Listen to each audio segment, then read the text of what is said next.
Liftoff. Welcome, everybody, to episode 2, the much better episode of the Surety.law podcast. My name's Max Langley, and with me today, as always, are Shirelle and Keith, along with producer Emo, and we're going to try to teach you a thing or two about Surety. Today's episode is titled Surety 101, and we'll be interviewing Shirelle about her experience as a Surety claim manager at various sureties. And here we go. So, Shirelle, how was Women in Construction Week for you? How did you celebrate? I didn't get to celebrate this year, but I celebrated. Well, let's say I celebrated by handling a number of claims. That's how we celebrate. Oh, that is the best way to celebrate. I like that. All right, all right, all right. And Keith, what does RTFB mean? I forgot. I don't. They keep saying that at all these conferences we go to. They Yeah, keep it means read the full bond. So hopefully you're focused on every part of the bond. every part of the bond. So surety is a 3-part agreement. There's the principal, the obligee, and the surety. And the surety is often kind of like how I look right now. And a lot of you won't be able to see that because you're just listening to the audio and not the video. But the surety is often kind of like the monkey in the middle. It's between the principal and the obligee. Both of them want something, and the surety is often stuck in the middle, like that song, right, Shirelle? Here, I'm going to sing it for you. Here I am, stuck in the middle with you. Is that right? Is that an equilateral triangle, Max? No, never, never. Gina with Merchants Bonding Company tells me it's supposed to be an equilateral triangle, but luckily she's wrong. It is a right triangle. What is right about it? It looks something like, let me just jot one down on my. Looks something like this. Boom. And I don't know where all of them go. Let's see, something like this. S, and then O, P, bond. So it looks something like this, right? Where the principal and the surety are on one side and the surety's on the other. And then the bond goes on where the, I think the hypotenuse, right? A hypotenuse. What do you think about that, Shirelle? I mean, the triangle is not the monkey in the middle issue, but trying to describe that there are 3 parties involved. There's the principal and the obligee. The principal being who got the bond or who is bonded, and the obligee a lot of times is the owner. It could be the general contractor if they bond downstream, but um, I guess the issue is the 3 parties, and why do you think that we have the 3 parties involved, and how that impacts what is to happen? So I think the importance of the surety, first of all, is it guarantees for the obligee that the job is going to get done. So who doesn't want an assurance that, hey, I'm paying this guy some money and he's going to do the job the way that I want it done. So I think Did you say assurance or insurance? assurance. Assurance. Yeah, there's a big difference. This is not that's the first thing they teach you in surety school is that surety and insurance are different. Exactly. So Yeah, I think and well, Shirelle, focusing on that and why it's different than insurance, and back to the 3 parties, and we all know that everyone is the hero of their own story. So you have the principal, either a general or a subcontractor, and then you have the obligee, maybe the owner or the general contractor. You have someone the work is supposed to be done for, and the surety is supposed to assure that this gets done. And I'm thinking, do you ask your principal, the contractor, well, have you done the work? Typically, yes. Like when say we get a claimant, the first thing we do is reach out to our principal, ask them, hey, what's going on? We got this information from the obligee. They're saying that these things are happening or not happening, depending on the situation. But we want to get their side of things because obviously we already have gotten some kind of notification from the obligee that things aren't being completed to the standard that the obligee would have them to be. Yeah, and Max, I'd like to jump in and talk a little bit about. I mean, you've got the he said and she said, the different give and take on that. But is there a way that you can try to get the parties to agree on what the dispute is? You know, do you have a meeting? What do you do to try to bring these parties closer together? You do. You have a meeting on a lot of the modern bond forms, like the modern A312. There's a meeting requirement for the initial notice of intent to default. So when the obligee thinks, "Hey, there's a problem here," they have to actually contact the surety and facilitate that meeting. So then there's the meeting between the obligee, the principal, and the surety, where resolution tries to occur, or at least whittling down the issues. Like you said, you can whittle it down. You can usually narrow down the dispute to two or three issues of what's actually being contested between the parties. What do you think about that, Shirelle? And what do you do there? I think that what Max is saying is very true. You kind of want to just figure out what's the nitty gritty of what's happening between the two parties, where the dispute lies, what can we do to resolve the issue. Sometimes especially when it comes to the obligee and the principal, there might be some issues with change orders. There might be some issues with the specs, and maybe the obligee is saying that the principal is not following whatever contract requirements are in, or whatever contract requirements that have been established. So I guess the issue is you have this meeting or you have this correspondence and you have the said, she said, you have the argument. What if you reach an impasse? If you can't resolve that, are you able as the surety to pick a side and declare a winner? No, obviously not. You want to follow certain procedures. If you can't, reach an agreement, sometimes we'll have outside counsel, such as yourselves, to kind of help us out when it comes to dispute. Sometimes things even escalate to litigation. So it just all depends on whatever the situation is. Well, That some of the GIAs allow you to actually kind of pick the winner because you can resolve the principal's defense and affirmative claim as the surety in a lot of situations, especially on PNP bonds, whatever those are. We'll get to those later. What the heck is a PNP bond? I mean, you can choose a winner. You do have certain rights in the agreement, the indemnity agreement. It's pretty risky to do that, right? I mean, if you do that, you would think that your principal is going to say, "Hey, you're not taking my side. You're not supporting me." You're going to have a fight with That's the bad faith right principal. there, right? In some Mhm. states, the bad faith is still a remnant that still exists. So the surety has to be cognizant of what state they're operating in. So if you're in something like Washington, there are still vestiges of the bad faith ideas that can happen.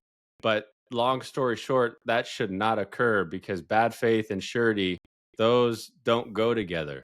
Those are like apples and oranges, or So they that's should. a whole nother podcast. We can probably talk about that for quite a few podcasts. But the issue, I guess, Shirelle, would, you have, while you have this, if you have a disagreement and argument that cannot be resolved, at the same time you have a project that's trying to be concluded, that's a problem, right? I mean, not progressing the project. So what do you do?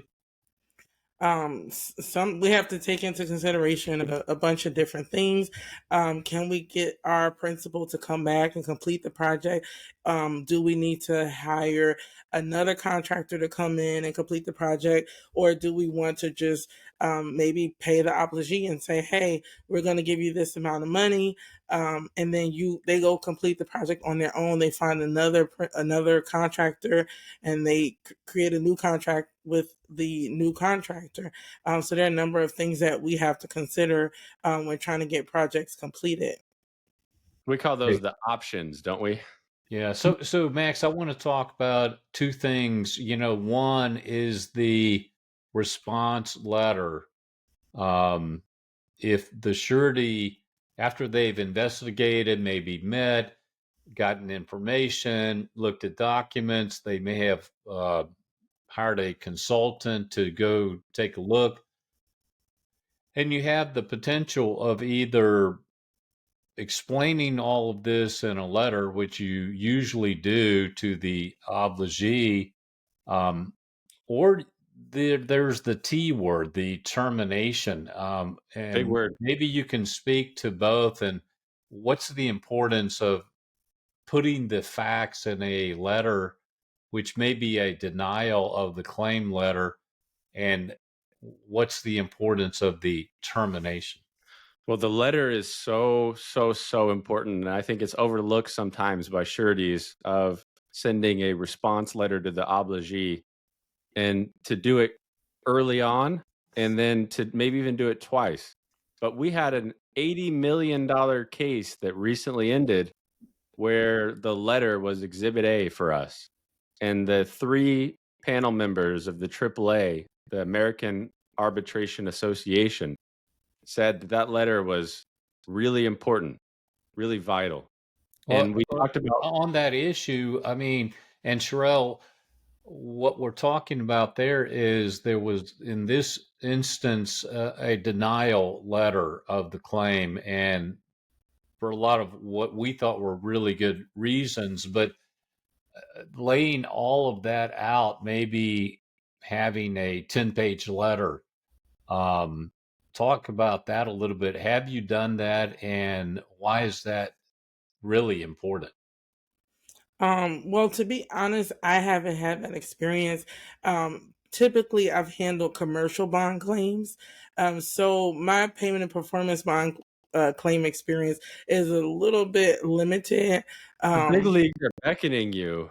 They're beckoning well, you. very recently, I've been handling payment bond claims. I'm also helping out with some performance matters as well. So I'm kind of learning as I go, how to handle these particular issues, and when different things happen, this is what, you need to do. This is what you don't need to do. So I'm still kind of finding my way with the payment and Well, performance bond. and the old saying is often in error but never in doubt.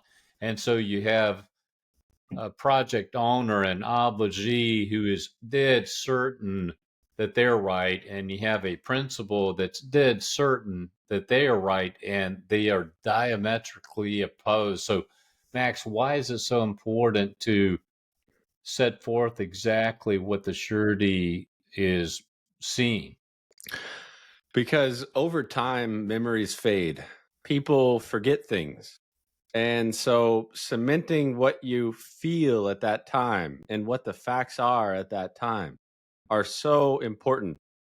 Contemporaneous beats ex post facto 100 times out of 100. So talking in real time, that gets more credibility.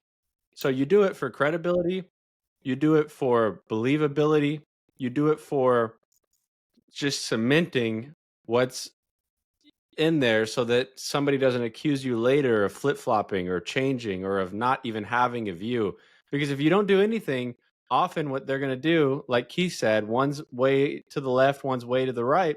What they're often going to do is say, oh, they agreed with me the whole time. Oh, I had phone calls with Shirelle and she agreed with me the whole time. Well, if they don't agree, you can't get an agreement, talk about termination and what is termination and why is that so important? Termination is a big, bad word. and it is a draconian sanction that ends the relationship between the principal and the obligee. And it's something that is a method of last resort. Yeah, I think the thing that's so important there is you can only have one captain of the ship. You can only have either the principal is doing the work or it has to be the surety. It can't be both. Um, the surety can suggest things while the contract with the obligee is ongoing, but you can't really get in there unless you have that contract ended, terminated, and then the surety can proceed, and you have a whole separate issue of getting the money back. That's a different issue. We're not talking about that. But to progress the project, to get the project finished, you have to have a termination. And as Max said, that's a very, very serious issue for the obligee to say, hey, you're done. Yeah, and just so we're clear, we're talking performance bonds here, not payment bonds. There's no termination needed, as Shirelle knows, for payment bonds. For performance bonds, there's most of the time a termination is needed, depending on the state. Some states are a little bit weird and they allow for something less than a termination. We don't think those are right. Those are kind of like those bad faith states, which are just clinging on to something that is a bygone. So, Max, just a quick question. When it comes to terminations and defaults, typically a obligee has a certain amount of time that they're supposed to inform the principal of their intent to declare default, correct? Right, right. And inform the surety as well under the modern A312. Okay. And then once they do that, well, is a default similar to, well, what? You did it. You know, I know where you're going because you hit the big issue. Is a default the same as a termination? You're hitting a real important issue. This is why my hair is gray, Shirelle, or You don't have gray grayish. hair. Is a You default the got gray same as a hair. termination? I don't. That's hard to say. I don't. I think it should be. And there was so much confusion over that. That's what the bond forms used to say back in the 80s. Keith will tell you about the 80s. I only know about 9 months from the 80s, but he knows a little bit more.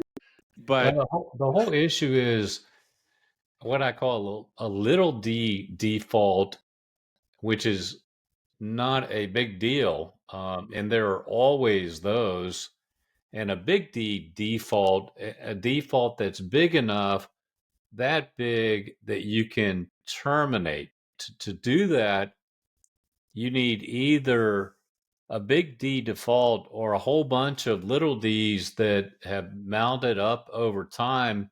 And you talked to Shirelle about notice. The obligee has to say, "Hey, look, and when we say obligee, we mean usually owner. It may be a general contractor, but we're talking about if you have a complaint, and most people do.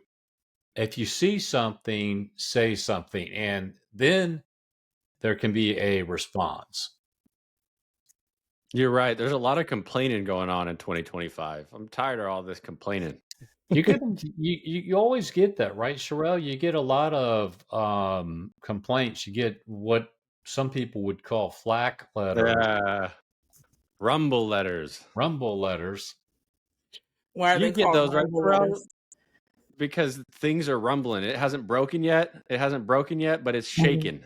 Well, It's that's shaking. the It's whole rumbling. issue is it rumbling? Is it, sparring? Is it kind of dancing around with the contract continuing and the work continuing and the payment continuing? Is all that happening? Or are we ready to call an end to it to say, that's it, no more? And so at that point, you don't have a rumble letter or a flack letter trying to influence people to do things. You have okay, hard stop. time to quit. Yeah, we called them encouragement letters in our because we tried to find a more neutral term. So we used the word encouragement letters in our big case that we just had, Shirelle, and that's what the three arbitrators put in their final award, was that the obligee was merely sending these encouragement letters. And so what was happening was the principal was out there working on this hotel. They were doing the mechanical and the plumbing. They were doing the work on this hotel, this big hotel in Austin. And they were continuing to work, but these letters keep flying into the surety. The obligee is saying, "Hey, your principal is really bad. They're really bad. They're really bad." But meanwhile, at the same time, the principal continues to work. And it's like, what the heck? You can't have your cake and eat it too. Well, that's what's hard, Sherelle, for the surety, for people in your position to say, you've let the work progress. You have continued to pay the contractor. Yes, a year ago you sent what I call a rumble or a flack or a complaint letter, but you didn't declare a hard stop. And until you declare that hard stop, we, the surety, are not really in a position to do anything. Yeah. Could be tortious interference in some states. That's a big fancy word. You can Google it. Good luck spelling it. So the termination is the trigger that means that the surety is going to step in or needs to step in. The termination and the meeting and the notice of default. Okay. Yeah, the surety basically has two options. Either whether they get a termination, which may be rightful, it may be wrongful, so you have to look at that, or you can, under your assignment, you can exercise your rights by assignment. And again, that's a very difficult, serious issue to deal with. So we could do a whole podcast on that as well. But we got ideas for the whole season, baby. Well, the issue, I mean, Shirelle, you are faced with what one might call a Hobson's choice. I'm not sure why. Who was Mr. Hobson, Max? John Hobbs. Blaze is gonna put it up on the screen in the edited version. He's gonna show how wrong I am, but it's John Hobbs. Okay, yeah, you're probably wrong. But Shirelle, the issue is, okay, you have to do something. You're ready to either deny the claim or ask the obligee, hey, what do you want to have accomplished? And you can, at that point, encourage your principal to try to make peace and get along. Or, you may have to look at the issue of termination. Are we at a juncture where there should be a termination? Yeah, and the make peace and get along is so important because, like I said earlier, termination is a method of last resort. There is always an option to shore up the issues and to patch together that relationship and to get the project moving again.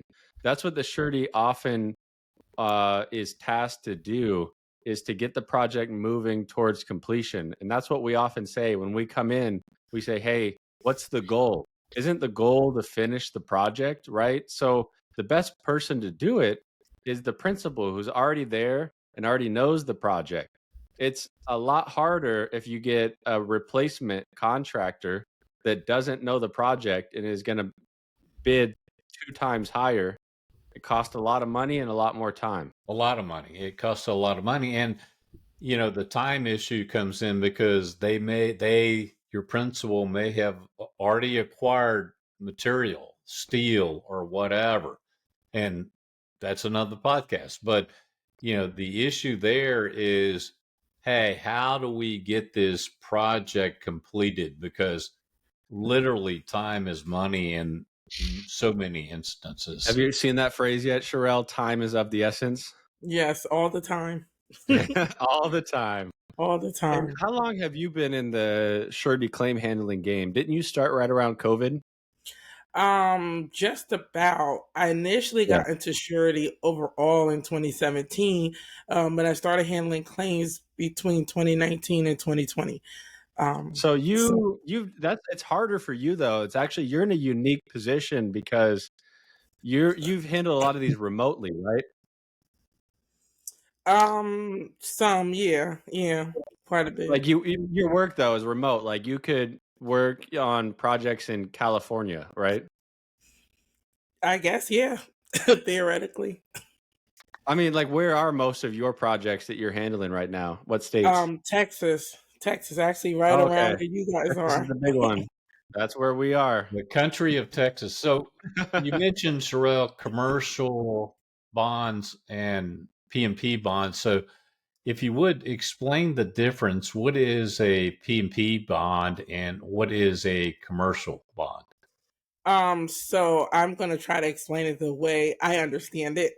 So a PMP bond is a payment and performance bond. The performance side of it guarantees the performance of a particular project. And the payment bond actually guarantees payment to the subcontractors. So essentially, if someone was to file a claim against the performance bond, the claimant is typically the obligee, and the obligee is basically saying to the surety that the project isn't being completed the way that it's supposed to be completed. The payment side of it, it's typically either a first tier or a second tier subcontractor who, for some reason, hasn't gotten paid, or they're claiming that they haven't been paid for labor, materials, and a few different other things, I believe, that they provided on a particular project. The Okay, so com- what are commercial? Tell me what commercial bonds mean.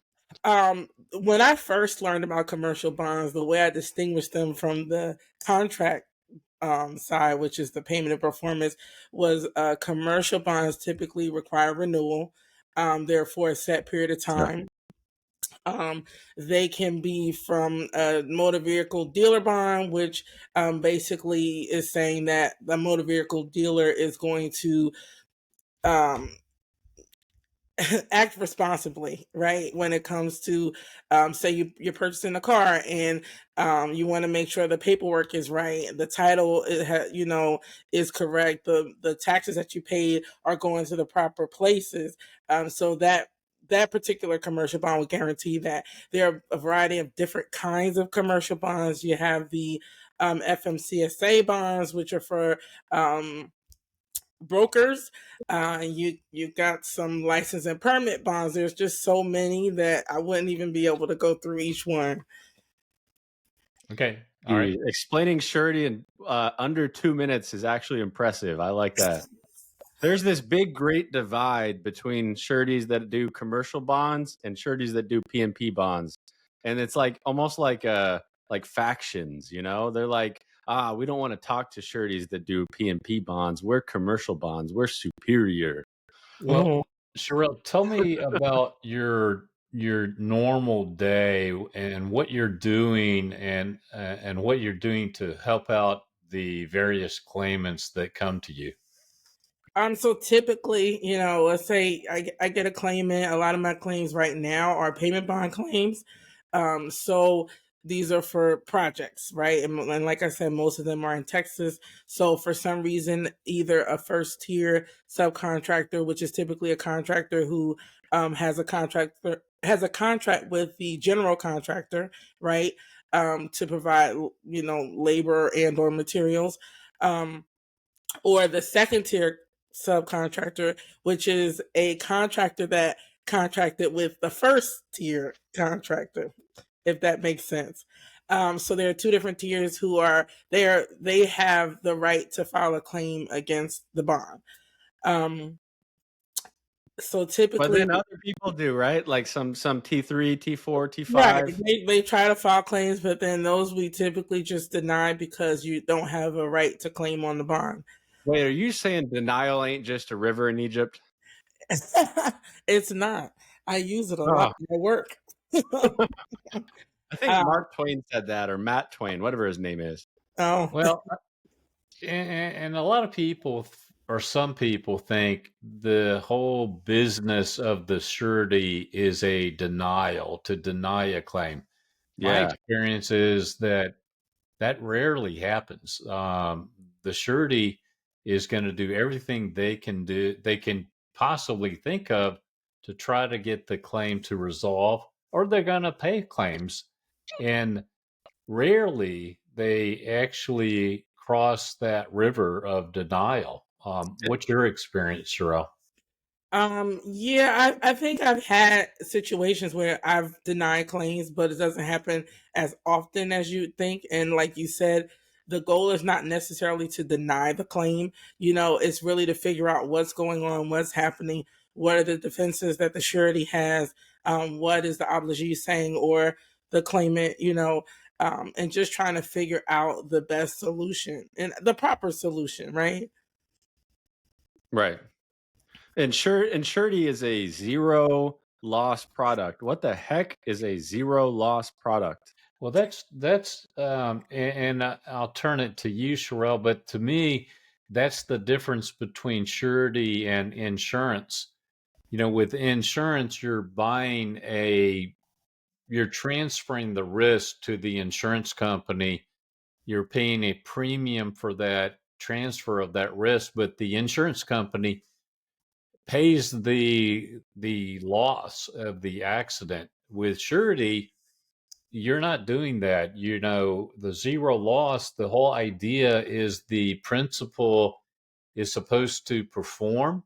If they do not perform, most times, either what we call the common law, the court made law, or the indemnity agreement, a piece of paper says there are indemnitors, there are the owners of the company that are going to stand good for the cost of fixing the problem. So that's why it's zero loss, is that in theory, all the money comes back to the surety, and the surety is there to facilitate. Um, did I get that close, Sorrel? Yeah, pretty much. That's exactly what it is. I Good have enough for arguments with all government work. right. I have all kinds of arguments with people that surety is not insurance, but I guess Do you because do people, that at 7-Eleven? Do you have that kind of argument with people? You just walk up, you're like, you know what? Surety's not insurance. You know that? it's more You don't talk about that on the elevator a whole lot. I don't think. it's more so when people ask me what I do for a living and I try to explain it to them, they're like, "Oh, you're in insurance," and I'm like, "Yeah, no, it's not See, I insurance." don't ever explain it, Shirelle. I just don't even explain it to people. I just say, yeah, I do something. Well, the whole explanation is we are problem solvers. Our job is to try to solve the problem, Yeah, which it's is almost like a mediator, right? It's why almost like we being a mediator. investigate, why we offer solutions, and people have to agree that that is what should happen. Right. But if that doesn't happen, then you end up in a lawsuit or an arbitration or a fight. But there's a lot of effort to avoid having to go down that hallway. You said Right. you could end up in a litigation, arbitration, or a fight. Is a duel still an acceptable form of conflict resolution in suretyship, or no? Well, I drove to Texas, and when I got to the state border, they stopped me. The police stopped me, and they said, "Hey, son, do you have any weapons in the car?" And I said, "No, no, sir, I don't." And so they gave me some. So, Oh, he said a joke. A good so, one. so to answer your question, in Texas, I guess dueling is still a way to resolve disputes, but What about so those many, so nunchucks your many, wife's got under the bed? Those nunchucks. so many ways have evolved. Whether it's sticks, guns, knives, a jury, a judge, an arbitrator who is a private judge. Most of those ways are very time consuming and costly. And so, our job and Sherelle's job is to do everything that she can do to solve the problem. First, solve the problem. And later on, if there is blame to be assessed, but do that later if you can, Max. Step by step. Gotcha. I like this. So what's everybody's favorite hashtag in the Surety game? Let's start with Keith. Your favorite Surety hashtag? Well, I'm big on Surety hashtag and, putting that in and having people find the information that way. So I think that's a very important issue. Because Surety Rocks is my favorite. I don't know about you. I often use hashtags. I'm a big hashtag user, so Shirelle, do you think he's a hashtag user? Okay, Absolutely not.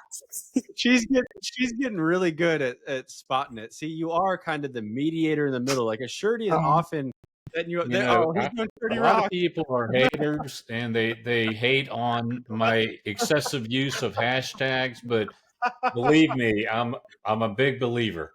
Oh my I god, think Keith is a big hashtag user just as much as he's a dancer. he is a dancer. I Hey, am a dancer. Offbeat, but hey, and look, he's got skin in the game now too. You know that, right? how so? Well, he's talking about my knife fight. I had a knife fight, and the Oh, knife won. oh. The other guy. That was not Surety related, but it was Surety adjacent, right? Yeah, right. All right, so we're gonna wrap up this episode, and we're gonna start brainstorming for some other ones when we're offline. But any closing thoughts for this episode, Shirelle? I mean, I think it was a lot better than the first one. The first one was kind of El Stinko. You know what's funny? I haven't even watched it yet. I'm a little nervous. It's so the edited version is so good. Blaze, I don't want to toot his horn too much. He's 17, so he's just some high school young punk. And he said in there, we spoiled the 33-year-old movie, My Cousin Vinny. And I'm just thinking, man, that movie came out 2 lifetimes ago for you. Right. If you haven't seen My Cousin Vinny, it's too late. We can spoil it. I think it's it's a great movie, and it's hard for you Utes to understand. To what? Excuse me, use Youths. Youths. YOUTH. Youths. Do you remember that from the movie, Shirelle? No, I did hear it, but I thought they were saying use like YOUS, like use. Yeah.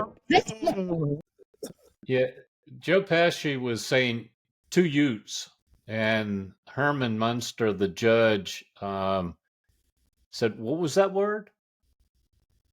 Did you say Utes?" And he said, "Oh, excuse me, use."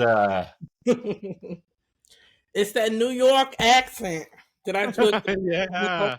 New Yorkers. All right, Keith. I guess Max, we're going to talk about A Few Good Men on another episode, right? Yeah, I think that's going to be the next one because if we spoil that movie, that came out the same year. Actually, it came out in '92. And if we spoil that one, Blaze is going to blow a gasket or something. He'll probably edit this and put those lip faces on all of us, like that he did with the first edit, where he just put the lips talking. Have you seen that movie, Shirelle? I literally watched it this morning because I thought we were going to talk about it today. Oh. So Okay, let's do a little preview of it. I paid Amazon $15 to rent that movie today. I could have ordered it on Prime for $8. Right. Let's do a preview. I'm always ready to talk Tom Cruise, baby. It was a very good movie, very bittersweet. Very bittersweet. Yeah, the ending. I mean, like it was really good. Like I was very engaged in the film, and I was really pulling for Jack Nicklaus's character the whole time, and Nicholson. Oh, I meant Jack Nicholson. No, I'm talking about the golfer, Jack Nicklaus, the Golden Bear. You can't handle the truth. That's good. I want Max to go into character for that next time, or whenever we do that. We will. And we can do it sooner, so we don't have to wait 2 weeks between these episodes. We can just do it, next week. That's what my friend Michael, who is my roommate, he never showed up to class. He would just play Rock Band all day. But he's got a really popular podcast called Fine Dining, and he just keeps pumping out episodes like 3 a week. I mean, that's crazy. Maybe we could do 1 a week, I guess. You actually eat 3 times a week, Max? I do. Wait, so what's that podcast about? Eating out? Yeah, and finding the most mediocre restaurant in America. So he just travels around and he's trying to find a 5 out of 10 restaurant. Oh. And I'm like, bro, why are you trying to find a 5 out of 10? Come to my house. I'll show you. Show you 5 out of 10? 5 out Come of 10. over here. I'll show you 1 out of 10. Right, and you can pay me $150 for it too. Is that how much soul food costs? I'll have you know that I actually prefer to make other kinds of foods as opposed to soul food. Yeah, because you're not from the South. You're a proud Northerner. I am, but I do macaroni and cheese. Ooh, And- with bacon? Yeah, no, not with bacon. Oh, what? Mm-mm. Don't look at me like that. No Bacon's pork, good. no pork in my mac and cheese. No Just pork in cheese mac macaroni. Closing, Shirelle, I want to thank you for explaining suretyship. I think we have a better understanding. There's a whole lot to talk about, but we have a good basics on our understanding. Yeah, you guys have. I want to close and say you guys have the good basics down of being 5 out of 10 co-hosts, and so I'm really glad that my mighty fine co-hosts are here. And maybe next time we'll get to like 6 out of 10, and that'll probably be like your guys' cap in terms of potential. Everybody's got a certain potential. You guys, I don't know, like 6.5. That's about it. No, I haven't reached anywhere near my potential. All right. I'm going to let Blaze do the magic of editing this. It'll take him a while, but I usually make him work hard over the weekend. I don't know why he likes working the weekends, but something like school's in the way. So he's going to have the edited version of this on like Monday. I'm going to post the unedited version today. And so that'll be available for everybody. But Shirelle, go watch the first one. Link in the comments below. It's not in the comments below, but imagine it is. It's on www.comedy.law. I launched that website. So that's where you'll be able to see everything. I think we should only release edited versions. Only release edited versions? Please, and thank you. Just watch the first one though, and like some of the stuff you'll see is he's got the Zoomer humor. Okay. And do you know how many views? Does it tell you how many views it has? Yeah, we're at 1.7 million, I think. Increasing and increasing. Yeah. All right, guys, that is the end of episode number 2. I think it was 2 times better than episode number 1, but we'll see what the people think. Have a good day and have a great weekend. Have a good weekend, everybody. Bye. Bye.